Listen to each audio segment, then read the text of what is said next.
that is watching at home.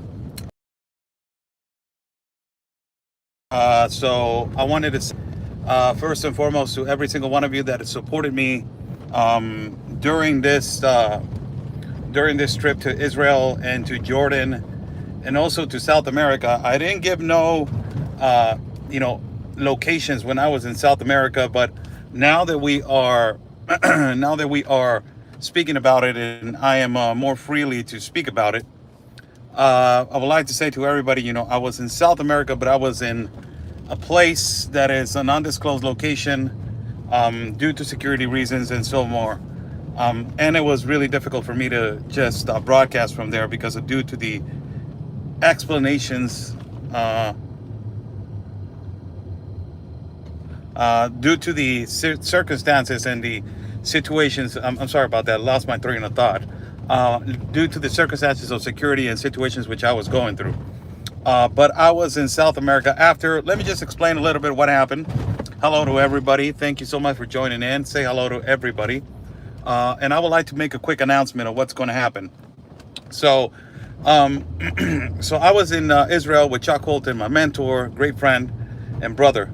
I stayed there for around 12 days in Israel.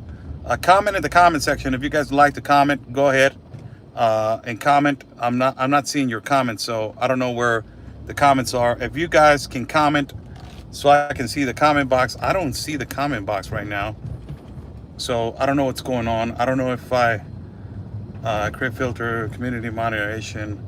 Okay, there you go. I see the comment box right there. There you go. So I was there 12 days. I'm coming out with a little little videos of my trip, kind of like the nice things that we saw in Israel, right? The beautiful things about going into the Holy Sepulchre, Mount Yosemite, the stuff that you guys didn't see behind the scenes. I'm gonna put out that video for everybody to see. Possibly later on tonight, I'm gonna put it out together. I need to extract that video and put it on my computer and then edit. The reason why I'm doing this video is to explain what I was doing over there. Covering the war is one of the first things that I was doing. We went through really difficult places that I went. I went through the border with Lebanon. That was the most dangerous place that we were at. You can actually see the military base of the military of Lebanon, which they have consistently been attacking.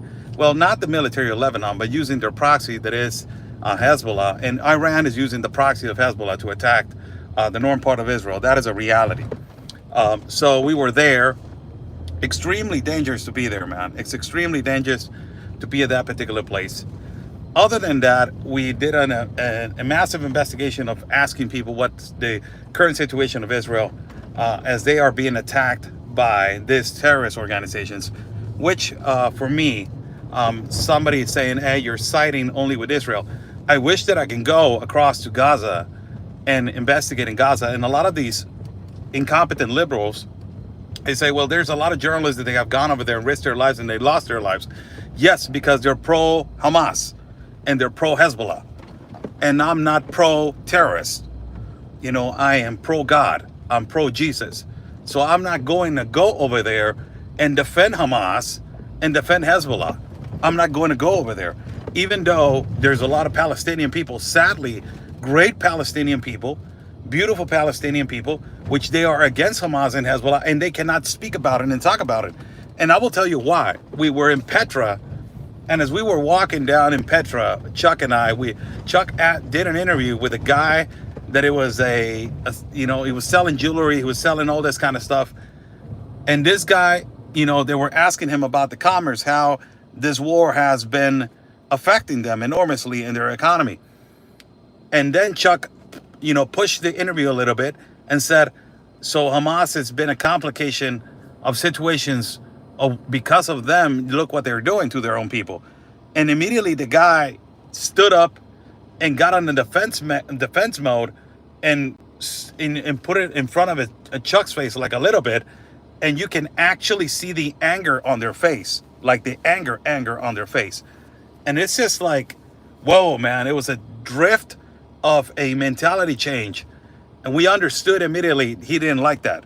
So a lot of the people that they're there, they're against them, but they cannot speak about it because they're scared. And if they are in favor of them, they are not going to talk to you nicely. And if they are against them, but they are afraid to speak about it, they are also not going to talk to you nicely. And if they don't want to talk about it and they don't care, they're not going to speak to you nicely. So, it's a lot of the situations which is difficult to comprehend, but it's so easy to to manipulate and to also to say, oh, they have an attitude because of this and that. No, we already know why they don't want to talk about it. So we try to get information over there, but that's what we did. Spent 12 days with Chuck over there in Israel. I think we did a great coverage. We went through specific places where there was a lot of interviews. There was a lot of, information that we gathered, and consistent information coming in every day of what the IDF, the IIF, the Mossad is doing to defend themselves against these terrorist organizations. Well, ultimately now, after that, I took a plane from Tel Aviv to where was it? To Madrid. That it was 4 hours and a half. From Madrid, I waited 9 hours in the airport. From there, from Madrid, I waited 9 hours in the airport. From there, I went all the way to South America, to Colombia, and we studied there the trafficking situation in parts like Cartagena, in parts like Antioquia, and really difficult parts where they are trafficking massively, and they're selling women and children through countries on first-class world countries.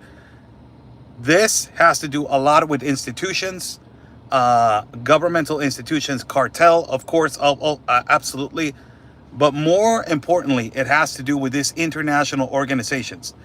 The UNHCR and also UNICEF, they know about the enormous trafficking and the business that the cartel is making out of selling, and ultimately not only that, but also how they are selling the people, how they are selling the children. Get to know the value of a child. We learned this with the actual testimonies of women that they escaped from being trafficked and sold. Get to know how much is the value of a child into the United States of America from the South America. They're talking about between $50,000 to $60,000. This is why you have a lot of children missing. And a lot of these children, they are missing from South America, missing from Central America, and from Mexico. But there's a lot of children that they're missing from South America, includes, specifically from Venezuela, because the life over there, it's right now, it's really bad due to security reasons, due to a lot of the situations that they're happening.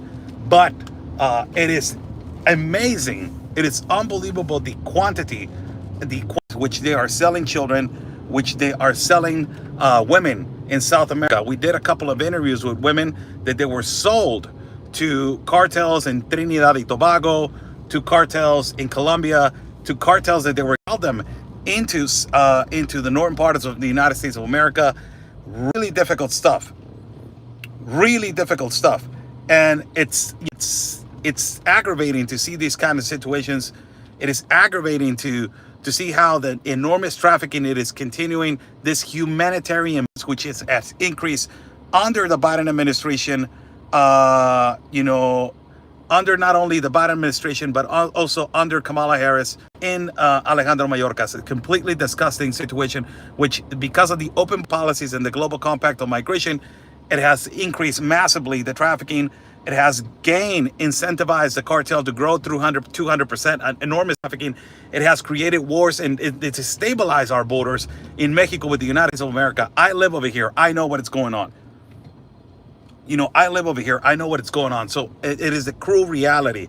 The sad reality of Israel. There's a lot of pro-Palestine, a lot of pro-Hamas, a lot of pro-Hezbollah, a lot of, the same language of genocide, the same language of this and that. Yes, there's a lot of people that they're dying, and sadly, it's a war. I don't know what you don't understand, that when it was a lot of people, sadly, they lose their lives. But they intend to forget what happened in October 7th. This is the reality. You know, they intend to take and forget what happened in October 7th. And a lot of these people that, you know, they intend to forget what happened in October 7th are the same people that they are and consistently trolling on everybody's live feeds. It's not only mine, you know, calling names and a white man bootlicker and all this kind of stupidity that it doesn't even bother me really at all.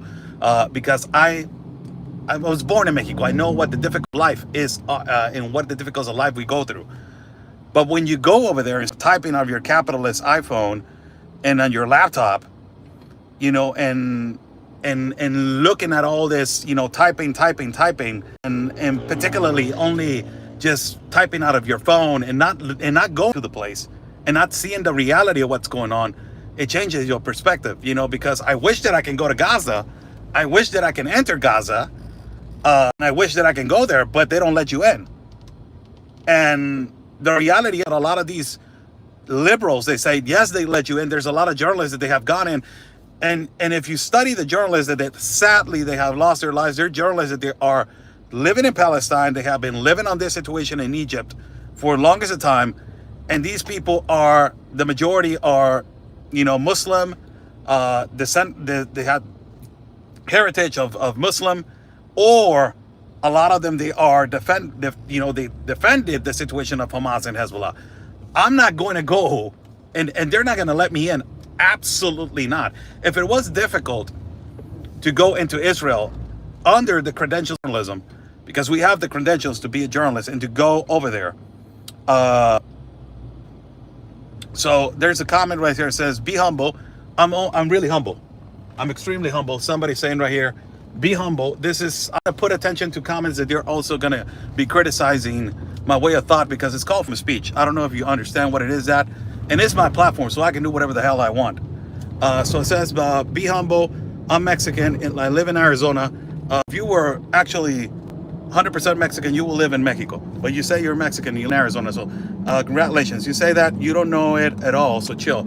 Nobody knows it all. The only one that knows everything is God, and it is Jesus. It is the most beautiful ever walked this planet and walked this earth. So I don't know it all. Yes, you are completely accurate on that. So really difficult to go into Gaza, really difficult to go over there. We got to a really close place. Really close place that is, you know, last time I was there, 2 times that I had documented the war in Israel, I was in Sderot, and it was just a month after October 7th. And they were, man, it was hard. They were attacking, not only attacking, but dropping missiles, drones, consistent alerts of the alarms of the alert system. Consistent. It was not even sirens that were going off every single 15 minutes, 20 minutes. It was constant. And then the second time that I went over there, I can actually get a little bit closer to the border with Gaza. Ultimately, it was, you know, not to see, but also the continuous detonations of artillery continue still there. Somebody saying he won't talk about. I can talk about Ukraine. What do you want to know about Ukraine? I was over there also in Ukraine. What do you want to talk about Ukraine? I went to Ukraine. I documented the war in Ukraine, and I went to places like Kremators. I went to really close places where there was the gray line. This is the line of contact. I was there also. I was there in Ukraine. Yes, I was there. Really difficult. But also we went to the border with Lebanon in Malkiya. It's a kibbutz that has been attacked, horribly attacked, consistently attacked, constantly attacked over there in the northern part of Israel. The northern part of Israel, it is Galilee. It's being attacked every day. Every day. Somebody saying I'm a Russian agent. Wow. What the hell is going on? What the hell? Let me just put the phone down, man. What the hell is going on? That's a new one. I have been called every single name, but that's a new one, man. I'm a Russian agent. Oh my God. Hijo de la chinga. Oh my God. I'm sorry. How's everybody doing? How's everybody doing? Thank you so much for joining. Oscar Blue for Real America's Voice News. Thank you. I just came home. Oh man, CIA propaganda. Oh my God, these people have gone mad, man. I've gone. Hopefully, you're getting paid well, Oscar. Well, I'm trying to do the best that I can. We live what Jesus provides us and what God provides us. If it is little, it's little. If it is, if whatever the quantity it is blessings from Jesus, it's blessings from God. Thank you so much for joining in. I just came back home, and I wanted to tell you guys, we are going to do live shows now every day from Monday to Friday at a specific hour. I'm going to try to do an effort, man, but I'm going to do them at a specific hour. I don't know if it is going to be in the morning or is it going to be in the evening,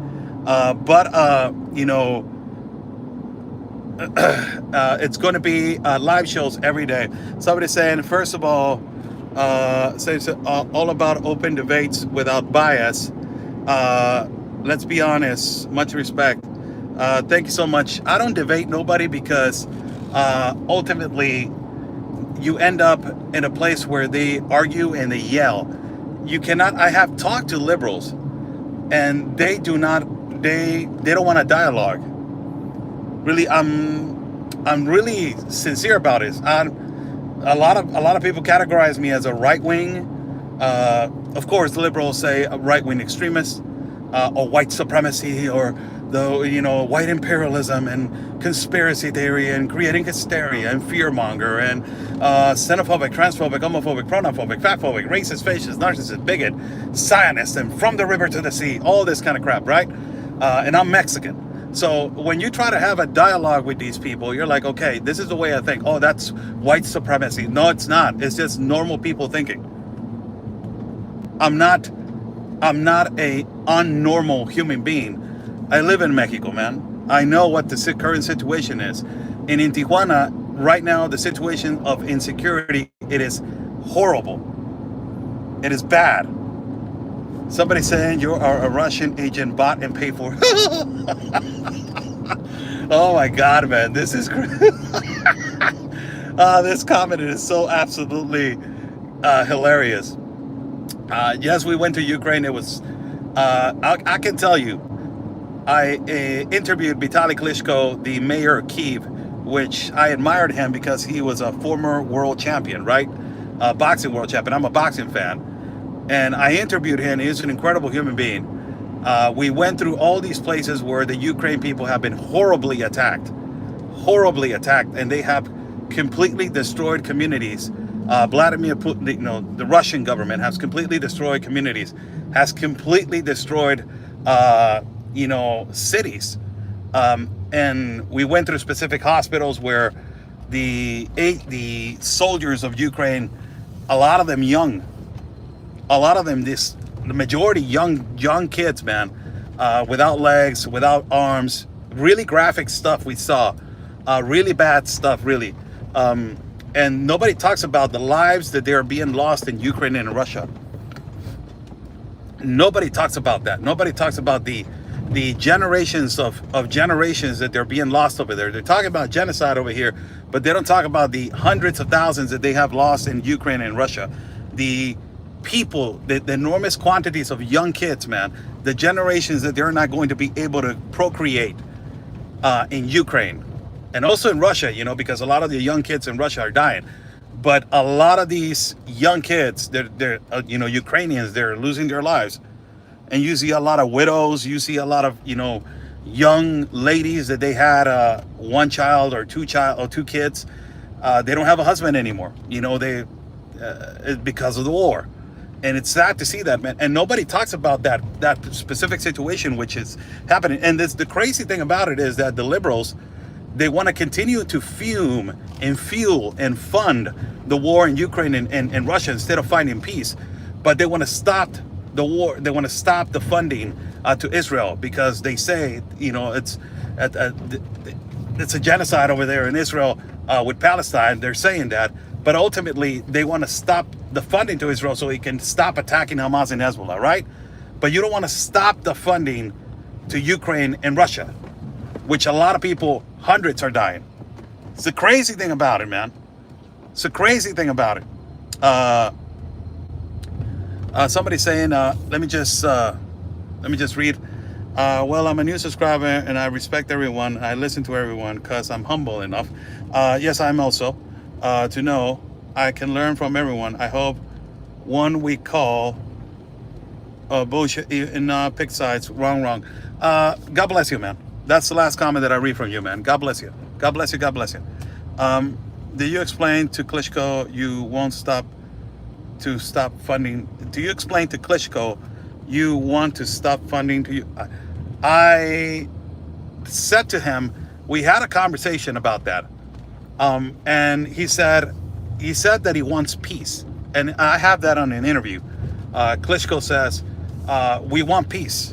We want to settle down. We want peace. We're not going to let this guy bully us and this guy continue to attack us, but also we want peace. We want to come to an agreement. We want peace. Our people are dying. And also he explained on that particular moment, he said, I just came back from a hospital where I saw a 19-year-old without two legs that just got, brutally attacked. And he said, I came to his ear and I told him, don't worry, everything is going to be okay. We will take care of you. And he whispered in my ear, he said, don't lie to me, sir.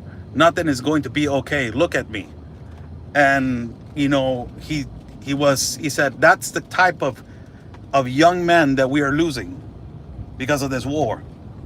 And it's sad to continue to see that, and nobody talking about the continuous people that they're losing their lives in Ukraine. It's a war that is continuously happening, but the liberals want to continue to fund that war.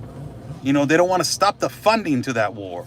They don't want to stop the funding to specifically that war, but they want to stop the funding to the war in Israel, in Israel, in the Gaza and northern part of Israel, and the war in Israel, basically.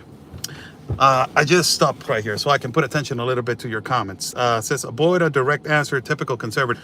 I'm not a conservative. I don't know. I'm not a liberal.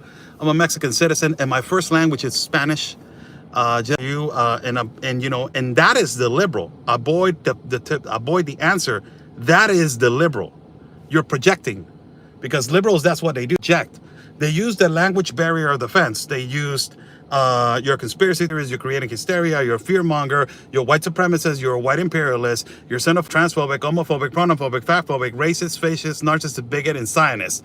So you project those words and you put a label on our foreheads for categorized like that. And ultimately you say you're an extremist conservative Christian. That's your language barrier of defense.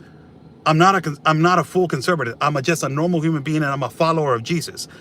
Jesus did not have a political party, brother. It was not red. It was not blue. It was just Jesus. I'm a follower of Jesus first and foremost, and I try to be as transparent as a journalist can be. I have gone through 3 wars. I have crossed the Darien Gap as the only Latino and Mexican who has ever done it 4 times. I have covered more than 11 caravans inside of the border.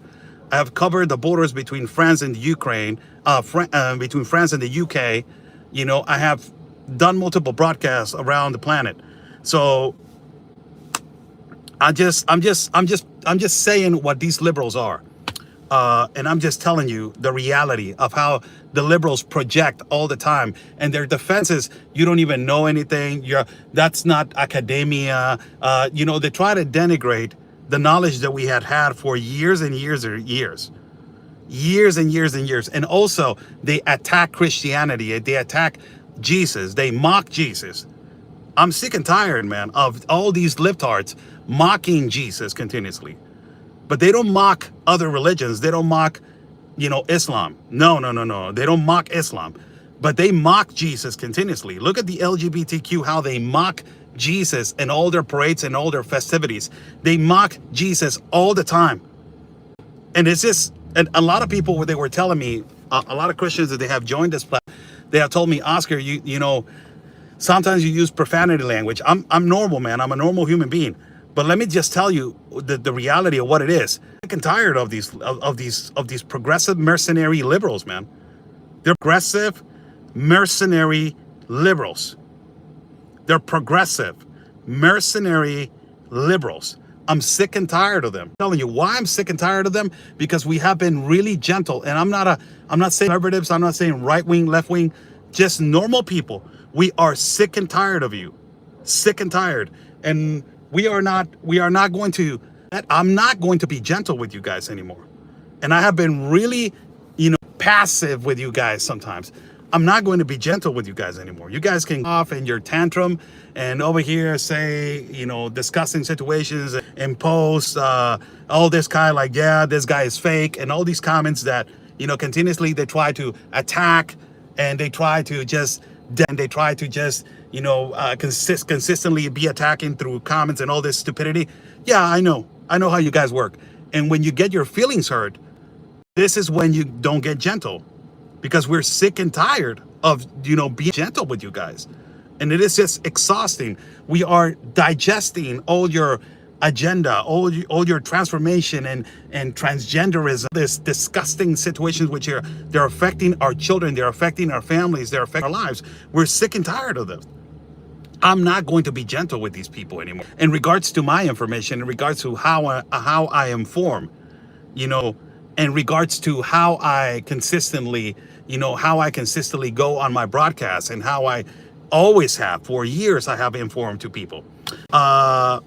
Your bots are loving your talking points. God bless you, man. God bless you. Dr. Whoa, what weird. God bless you. And God bless liberals, man. God bless you, man. Much respect, Oscar. Thank you so much. Jesus loves, by Jesus died and shed precious blood. Yeah, God bless everybody. Thank you so much for joining in. Oh my God, the phone fell. Thank you so much for joining in. Oscar Blue for Real Americans Voice News. We're going to have a podcast program, informative podcast program every day before this is going to be in the middle parts before I travel.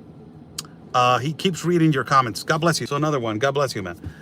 We're going to have a podcast. I have read, and I have always been like this for people that they are, laughing and all this kind of stuff. I've always read the comments of the trolls, and although my manager and my moderator consistently says, "Don't read the comments, Oscar, just continue." I'm like, no, I like to read them and I like to play with them, because I like to just answer them, man. They want to throw rocks, but you want us to throw roses at you, and it is not going to be like that. But going back to the topic, we're going to do a podcast now for every single one of you in the everyday informative podcasts of human crisis, wars, and ultimately I have covered immigration for years now. We have the vast experience to talk about that. Now we're going to put out a documentary that is going to be called 4 Times Darien. And this is going to be a documentary of the 4 times that I have been inside of the Darien Gap, as being the only journalist that has done that 4 times. We're going to watch that documentary 4 Times Darien, and ultimately we're going to have these shows every day. I'm trying to figure out at what time we are going to do these shows. If I'm going to do them in the evening, because I go to the gym and they punch the bag. I'm a former professional boxer, so I train in the boxing gym or the weights in the evening. So I'm trying to find out if my trainer is going to be giving me the opportunity to do it in the evening or do it in the morning. I'm trying to find out that before I move forward with anything else. And also sparring sessions are, Monday, Wednesdays, and Fridays. I don't do sparring on Fridays. I do more, more stretching and running and all that kind of stuff. But I do sparring on Mondays and Wednesdays. And I'm trying to figure it out, my timing with my training. My training is the most important thing that I love. It's my passion. It is my absolute passion to train, to be fit, to continuously, be in the ring and box with these young kids. I go in there with, old guys every once in a while, but the majority of the times, the majority of the times I go in there and I see these young kids, 19, 20, 21, 22, 23, and all this kind of stuff, and eating Captain Crunch. Where's Chuck, man? I miss you, Chuck. I miss you, Chuck. Yes, that's my breakfast, man.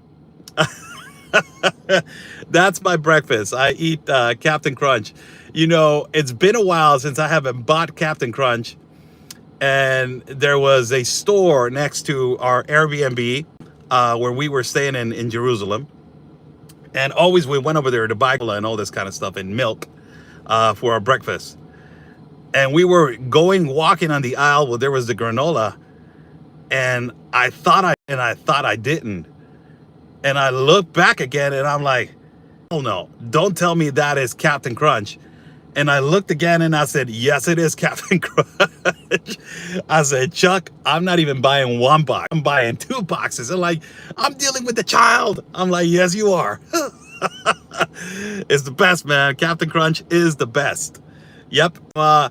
God bless every single one of you. Thank you so much for joining in. It is a beautiful day. Let's thank God for another day. Let's thank Jesus for another day.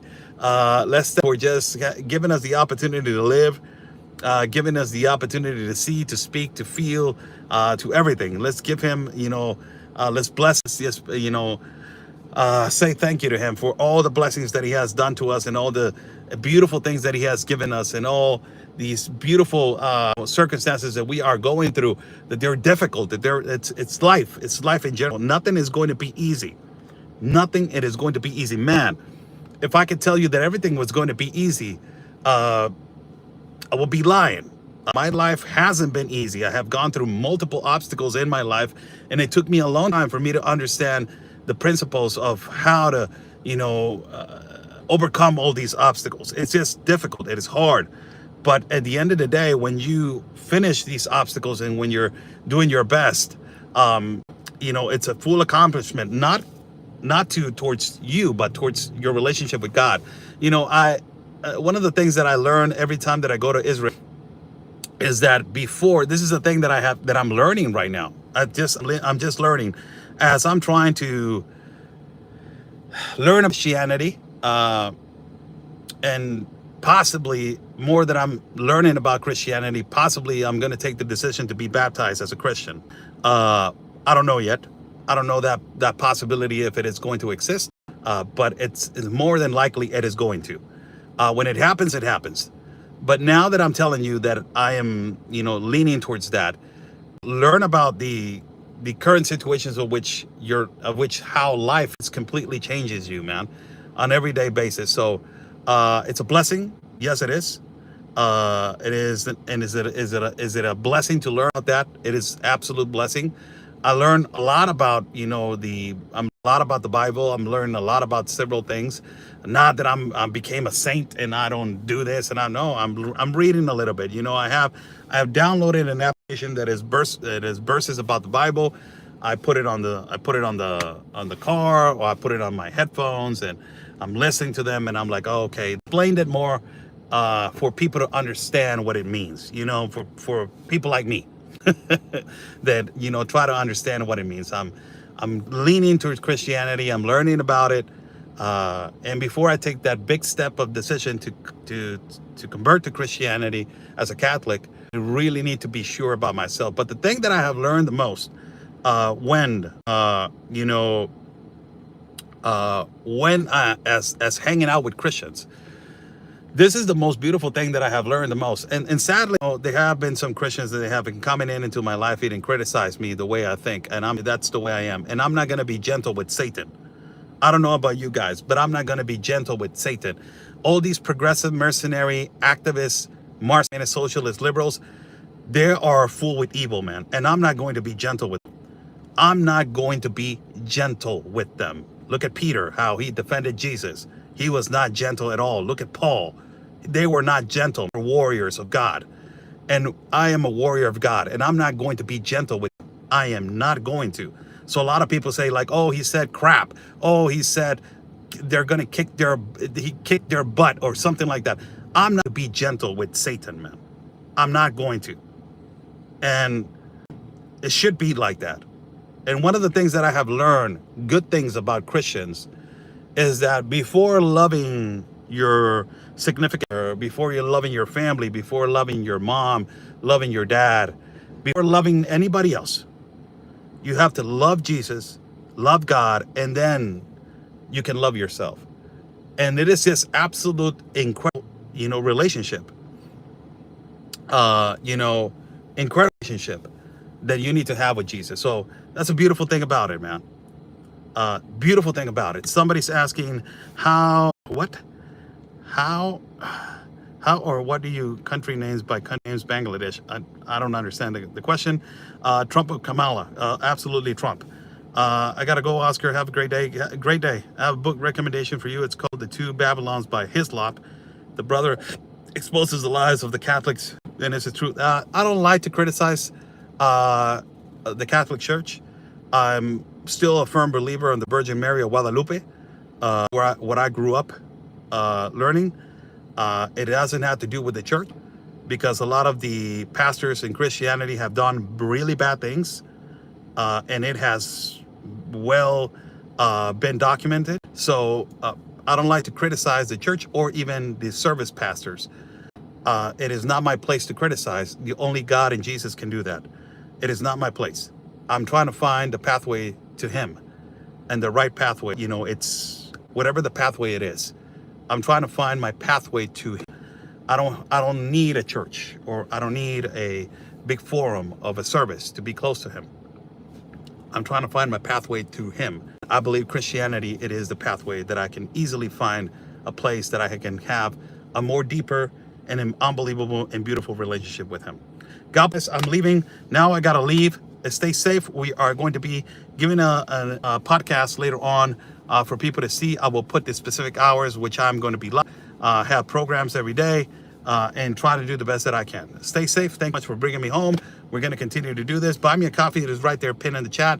If people contribute to my independent reporting and travel fund, we're trying to save money to go to Armenia and try to save money to go to other places. So thank you so much, and God bless you, and we will see each other soon. God's plan, it is our mission.